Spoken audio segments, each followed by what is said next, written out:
이 밤에 오신 여러분들을 주님의 이름으로 환영합니다. 오늘 찬양이 너무 뜨겁고 은혜로워서 감사했습니다. 앞에 서신 분들이 공교롭게도 다 청바지를 입으셨어요.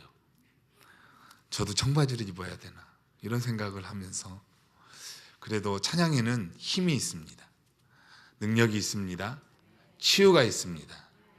이처럼 오늘 하나님의 말씀 가운데 우리와 함께 하시는 하나님, 그 위로와 그 신은혜와 사랑이 함께 하기를 간절히 소망합니다. 오늘 보시게 되면 엠마오의 제자들은 우리의 자화상입니다. 우리의 꼭 닮은 모습입니다. 예수님이 부활하셨다는 소식을 듣고도 베드로와 요한처럼 이들은 달려가 확인하거나 마주하거나 쫓아가거나 그러지 않았습니다. 그들은 태연히 그저 별로 중요하게 여기지 않은 그 모습을 가지고 자기들의 삶의 자리로 돌아가고 있었습니다. 예수님을 만나도 알지 못하고 예수님께 충성 맹세하며 서약하겠다 해놓고 자기 자리로 돌아가는 그 모습, 그 예수님 앞에서 예수님을 자랑하고 예수님을 왜 모르냐고 꾸짖는 이 모습, 꼭 우리의 모습 아닐까요? 저마다 자기의 위치가 있습니다. 교회에도 질서가 있습니다. 하나님께서 부름받은 자들로 주님의 몸된 교회를 세우라고 목사와 장로와 권사와 집사와 성도로 부름받은 믿음의 자녀로 세워주셨습니다. 그런데 오늘 이 모습에서 우리는 꼭 엠마오 제자들의 모습에서 우리의 모습을 발견하게 됩니다. 어느덧 위치가 뒤바뀌어 있습니다.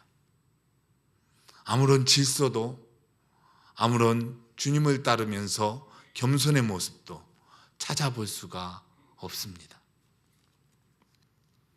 본디 사람이 미련하면은 더 잘 믿어야 되는데 이들의 모습에서는 오히려 의심도 많고 고집도 세고 정은 많아서 예수님을 붙잡아 놓고 함께 자자고 조르는 모습, 꼭 우리의 모습 아닌가 이렇게 생각하게 됩니다. 예수님께서 비로소 성경을 풀어주실 때야 이들이 눈이 밝아져 마음이 뜨거워지는 것도, 그리고 주님을 주님이라 인정하는 모습도 발견하는 것도, 꼭 미련한 이들의 모습 속에서 자꾸 저의 모습, 우리의 모습이 보이게 되는 건 무엇일까요? 오늘 주님은 아마도 이 말씀 속에서 참된 주님과 동행하는 삶, 이 사순절 기간 안에 주님과 함께 뜨거움을 느끼며 그 부활의 감격의 삶을 살아가기를 원하시는 귀한 은혜가 있는 줄로 믿습니다. 제자들은 이 시간 아마도 주님과 함께 말씀을 나누고 주님이 말씀을 가르쳐 주시고 또 식사도 하시면서 빵을 떼어 주시는 그 모습, 왜 이토록 오랜 시간 동안 이 엠마오의 두 제자들에게만 함께 하셨는지 우리는 생각해 보게 됩니다. 부활 이후로 누구에게도 이렇게 오랜 시간 함께 했다는 기사는 찾아볼 수 없습니다. 왜 그러셨던 걸까요? 이것이 바로 주님의 사랑입니다. 주님의 은혜입니다. 한 마리 길을 잃은 양을 찾아 나서시는 주님의 그 마음이 오늘 본문에서 목자의 참 모습이 어떠한지를 우리에게 보여주시고 계십니다. 길 잃은 양은 자기의 잘못 때문에 길을 잃은 것이 아닙니다. 그럼 목자는 그 길 잃은 양을 찾아 책망하거나 훈계하거나 그런 모습을 보여주시기도 않았습니다. 그런 주님의 마음이 오늘 우리에게 뜨겁게 전가되어야 합니다. 이 교회 안에서도 질서는 참으로 중요합니다. 오늘날 목회자가 여러 때는 교회도 많이 있습니다. 전도자도 여러 때는 교회도 많이 있습니다. 장로님도 많은 교회도 많이 있습니다. 그런데 그 위치를 본래 잊고 주님께 꾸짖는 사람처럼 이 자리에 혹시 목사님으로 앉아 계시지는 않은가요? 장로님으로 앉아 계시지는 않은가요? 그 위에 주님처럼 앉아 계시는 분은 있지 않은가요? 우리는 우리의 삶을 자꾸 돌이켜서 보다 더 깊은 신앙의 자리로 들어가 주님과 동행하는 삶이 되어야 하겠습니다. 길 잃은 엠마오 제자들처럼 자꾸 주님을 안다 하면서 주님을 만났다 하면서 그들의 삶의 자리에서는 자꾸 돌이켜 자신들의 삶의 자리로 되돌아가는 어리석음을 변치 말기를 원하시는 주님의 음성이 여기에 있습니다. 주님을 더디 미련하고 선지자들이 말한 모든 것을 마음에 더디 믿는 자들이여 라고 책망하시는 주님의 이 책망이 오늘 우리에게는 귀한 주님의 사랑의 음성으로 들려져야 될 이유가 여기 있는 것입니다. 우리는 길 잃은 양처럼 자꾸 옛길로 돌아가는 옛 모습으로 찾아 이끌림 받으려는 어리석은 인생입니다. 이제는 무엇이 옳은지도 무엇이 그른지도 무엇이 잘못됐는지도 이리로 가면 안 되는지도 이걸 행하여서는 안 되는 것도 알면서도 자꾸 우리의 죄의 근성은 그전의 삶으로 돌아가도록 고집세고 미련하고 의지 약하고 결단력 없는 우리 힘을 스스로 알게 하는 인생임을 우리가 증명하고 살아갑니다.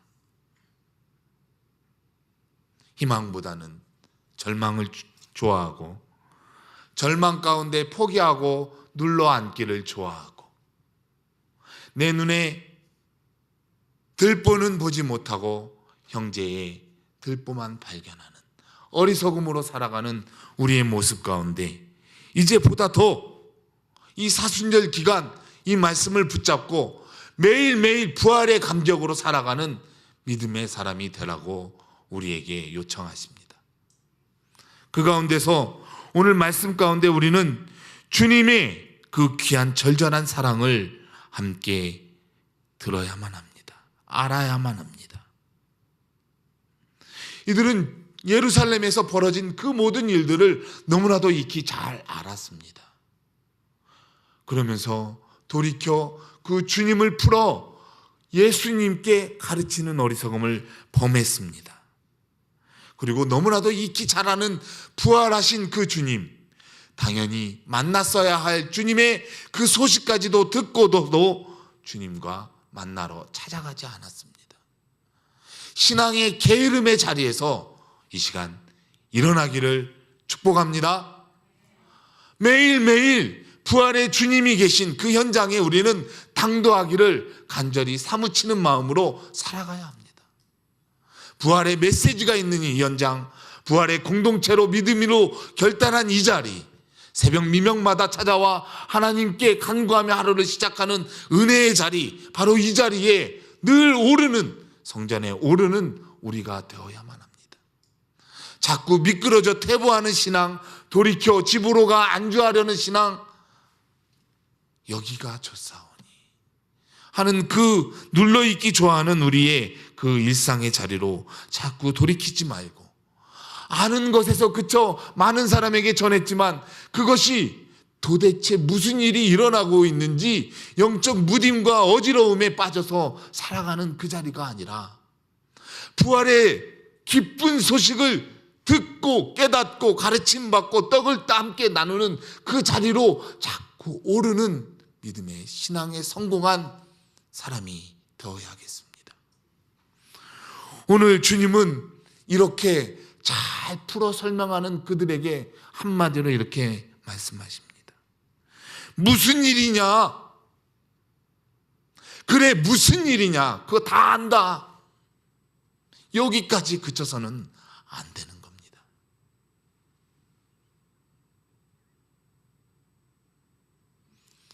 시체도 보지 못했고 천사들이 나타나 증언까지 했다는 그 소식을 알고도 돌이켜 자기의 일상으로 떠나는 이 두 제자의 모습이 꼭 우리의 모습이라고 말씀하시는 이유가 여기 있습니다.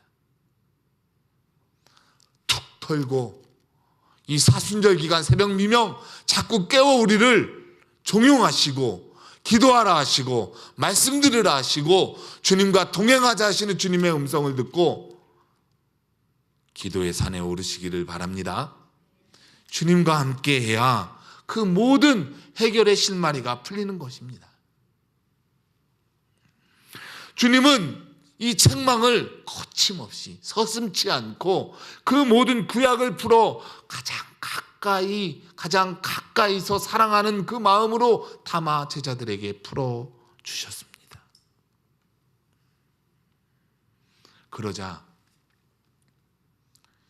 이들의 마음이 뜨거워지는 이유가 무엇이었을까요? 말씀을 받은 자들에게서 나타나는 이 현상을 우리는 경험해야 합니다. 말씀을 듣고 먹고 가르침 받을 때에 우리의 마음 깊은 자리에서 우리를 깨워 일으키시는 주님의 그 뜨거움을 날마다 경험해야 한다는 말씀입니다. 이 사모함이 우리에게 떠나지 말기를 기도해야 할 이유도 여기 있습니다. 성령은 우리의 마음을 불 붙는 화살처럼 하나님을 향하여 솟아오르도록 붙잡아 주십니다.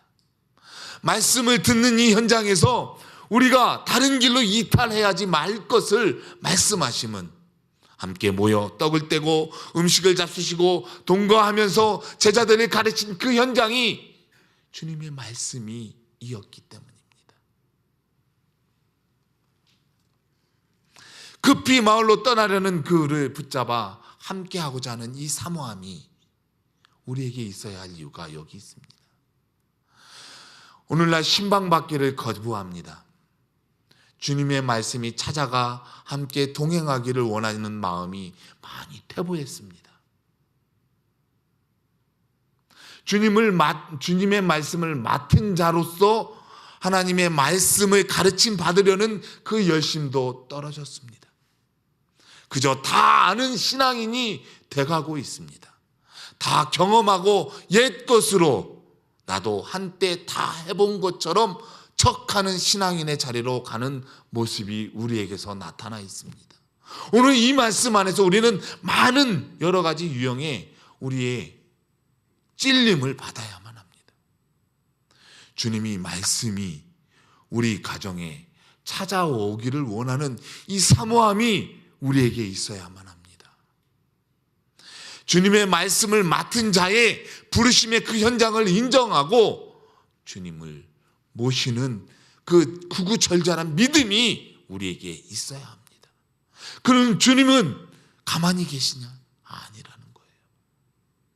말씀을 풀어 그들에게 생명이 되는 그 은혜를 허락하신다는 사실입니다. 내가 다 아는 그 말씀이 아니라 다 알았지만 내 심령을 깨워 가정을 살리고 범사가 잘 되는 그 믿음의 은총을 그 가정에게 허락하신다는 겁니다. 제자들도 그러했습니다. 음식을 잡수실 때에 떡을 같이 다 축사하시고 떼어 그들에게 주실 때 비로소 주님을 영접하고 주님을 알아보고 주님과 동행하는 폭발적인 신앙인으로 변모하는 모습을 보게 됩니다. 그런데 정작 주님은 보이지 않았다라고 하십니다. 이는 무엇입니까? 우리의 삶의 현장이 이와 같아야 됩니다. 말씀의 맛을 보고 말씀을 받았다면 사람을 보는 것이 아닙니다. 사람을 찾는 것이 아닙니다. 주님과 동행하는 삶이 되어 늘 주님이 계신 그 자리, 내 집은 만민이 기도하는 집이라 여기는 그 자리에 올라 하나님과 동행하는 삶이 되기를 힘써야 합니다. 오늘 우리는 어떠한 모습입니까?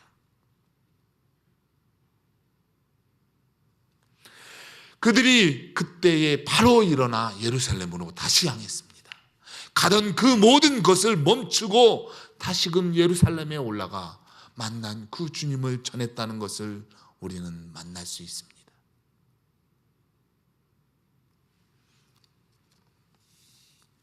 무엇이 옳은지, 무엇이 그른지 우리 다 이제 구구절절히 설명하지 않아도 아는 시대입니다.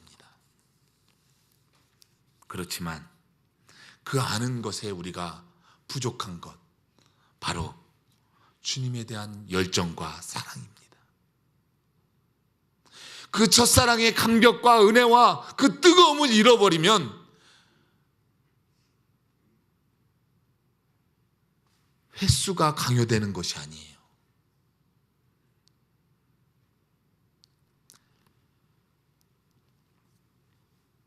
뜨거움이 잃어버리면 그 모든 그 사랑에서 이탈해서 불평과 원망과 짜증과 시기와 질투와 사람에 대한 비판과 험담이 늘어나가는 걸 우리가 지금도 경험하지 않습니까?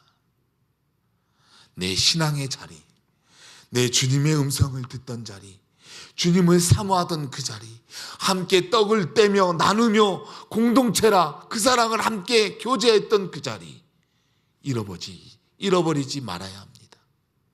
일생을 주님과 동행하며 살아가는 우리의 삶에 평안이 있어야 할 이유가 바로 여기 있습니다.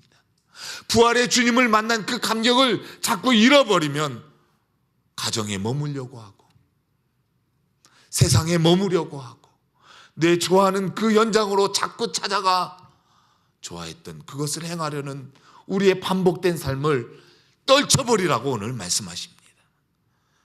떨칠 수 있기를 축복합니다. 분명 우리도 이렇게 전했습니다. 부활이 있어. 주님을 만났어.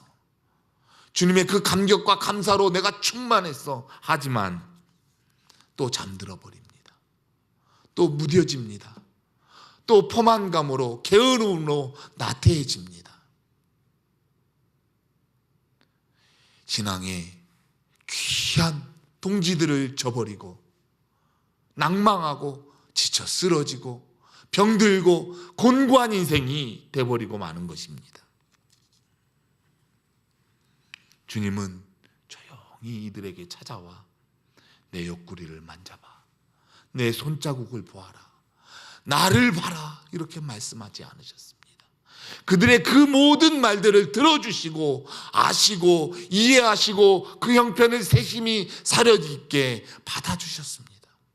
그리고 그들에게 원망과 원성이 아닌 하나님의 말씀으로 책망하셨습니다.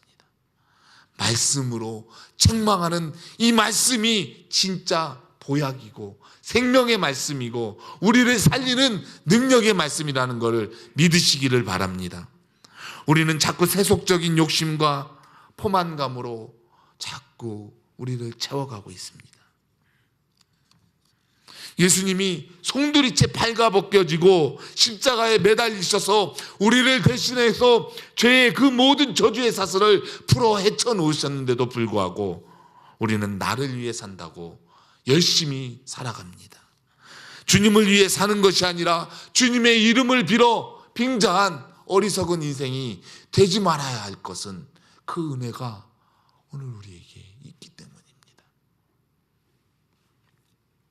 오늘 우리가 사는 것은 나를 위해 사는 것이 되어서는 안 됩니다. 분명 나를 위해 죽으신 우리 주 예수 그리스도의 사랑으로 사는 인생이 되어야 합니다. 주님께서 말씀하시기를 이들에게 나타나 이렇게 성경을 풀어주시고 마음이 뜨겁게 하신 그 이유는 다시금 넘어지려는 그 인생들을 세워 하나님의 사람으로 붙잡아 주시기 위함이었음을 잊지 마시기를 바랍니다. 우리는 지치고 곤고하고 낭망하고 포기하기를 주저하는 어리석은 사람입니다. 이를 인정할 때에 능력의 주님과 동행하기를 원하는 긍정적인 믿음의 사람의 고백이 되는 줄로 믿습니다. 우리 스스로를 다 내려놓을 때에 주님의 도우심과 간구하심으로 새 힘을 얻어 하나님의 영광을 위해 살아가는 인생이 되게 되는 겁니다. 분명 주님이 어둠의 권세를 꾸짖어 멸하시는 그 음성이 우리에게는 강력한 하나님의 사랑이고 하나님의 생명이 되시는 능력의 말씀이고 우리를 구원하시는 하나님의 크고 놀라운 비밀한 인생의 전환점이 되는 통로가 됩니다. 그 말씀을 사모하기를 기대합니다. 이 사순절 기간 우리는 자꾸 우리의 신앙을 깨워야 합니다. 새벽을 깨워야 하고 일상을 깨워야 하고 우리의 산업 전선에서 일터에서 우리를 잠자는 우리의 생명을 자꾸 깨워야 합니다. 깨워서 하나님께로 하나님의 영광으로 쓰임받기를 원하는 새로운 주님의 작품이 되기를 원하는 그 믿음이 날마다 솟구쳐 올라가야 합니다. 주님께서 구름 기둥과 불 기둥으로 그 광야에서 지키시고 먹이시고 보호하신 그 인도하심을 믿는 믿음의 고백이 날마다 있어야 한다는 것입니다. 그런데 아직도 주저하고 아직도 두려워하고 아직도 불안해하고 아직도 염려하고 자꾸 불평하고 그러면 우리는 그 광야에서 헤매는 인생이 되고 맙니다. 그러나 주님이 나를 도우시고 주님이 나에게 힘주시고 주님이 나를 인도하시고 주님이 나를 세우시는 그 믿음의 확신을 가지고 날마다 주저하는 것이 아니라 한 발 앞으로 한 발 더 주님의 말씀을 가까이 기도하기를 주저하는 것이 아니라 기쁨과 그 사랑으로 솟구쳐 오르는 그 감격으로 주님 앞에 나아오기를 힘쓰는 우리 진주문 가족이 되어야 하겠습니다. 그럴 때 이 사순절이 은혜롭게 지나갑니다. 감사와 감격으로 나뿐만이 아니라 자꾸 내 주위의 사람에게 전가됩니다.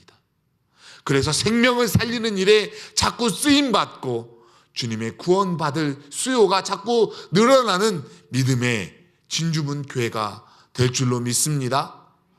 그러하기를 주저하지 마시기를 바랍니다. 분명 주님은 오늘 우리에게 말씀하십니다. 일상에서 깨어 일어나라고. 돌이켜 자꾸 내 자리를 이탈하고 떠나는 어리석은 인생의 자리에서 주께로 가까이, 날마다 주께로 가까이 오르는 믿음의 사람이 되라고 말씀하십니다. 그와 같은 인생이 될 때 다시금 돌이켜 가던 길에서 예루살렘으로 올라 그 부활하신 주님을 만난 그 감격을 전하고 나누고 함께하는 믿음의 사람이 될 줄로 믿습니다. 그런 우리 모두가 되기를 이 시간 소망합니다. 오늘 이 밤 기도할 때에 우리가 사모할 그 주님 앞에 뜨거움을 가지고 나아가십시다. 그 주님께서 우리와 함께 하십니다. 우리를 통해 하고자 할 일이 많은데 우리가 자꾸 돌이켜 그 길로 가려 한다면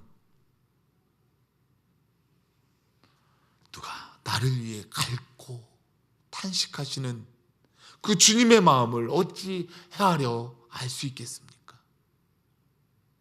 오늘 이 밤 찬양으로 뜨거움으로 주님과 함께하는 시간 되기를 주님의 이름으로 기원합니다. 우리 함께 찬양하시겠습니다.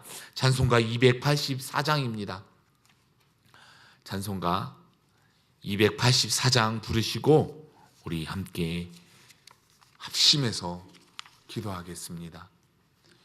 이 사순절 기간 안에 주님 나를 회복하시고 나를 치료하시고 나를 돌이켜 주님의 성산에 다시 오르는 믿음의 사람으로 주님 붙잡아 주세요. 그런 믿음의 사람이 되기를 힘써 기도하실 때 그 이후에 또한 우리 교회에 기도할 일이 참 많이 있습니다. 곤비한 자들, 낙심하여 오늘도 신음하는 자들, 병들어 고통당하는 우리의 형제들을 위해 기도해야 합니다. 또한 캄보디아에 뿌리고 온 주님의 복음의 씨앗들이 자라나기를 기도해야 합니다. 이는 일회성으로 그치는 것이 아니라 우리 교회가 생을 다하는 그날까지 우리가 밟아온 그 땅에 주님의 역사가 끊이지 않도록 계속 쉼없이 기도해야 합니다. 우리 함께 찬양하시겠습니다. 284장입니다.